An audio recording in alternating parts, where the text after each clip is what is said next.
کہہ دو کہ اگر سمندر میرے پروردگار کی باتوں کے لکھنے کے لیے روشنائی ہو تو قبل اس کے کہ میرے پروردگار کی باتیں تمام ہوں سمندر ختم ہو جائے، اگرچہ ہم ویسا ہی اور اس کی مدد کو لائیں۔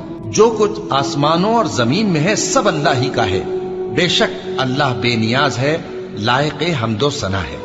اور اگر یوں ہو کہ زمین میں جتنے درخت ہیں سب کے سب قلم ہو اور سمندر کا تمام پانی سیاہی ہو اور اس کے بعد 7 سمندر اور سیاہی ہو جائیں تو اللہ کی باتیں یعنی اس کی صفتیں ختم نہ ہوں۔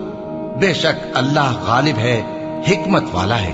اللہ کو تمہارا پیدا کرنا اور جلا اٹھانا ایک شخص کے پیدا کرنے اور جلا اٹھانے کی طرح ہے۔ بے شک اللہ سننے والا ہے، دیکھنے والا ہے۔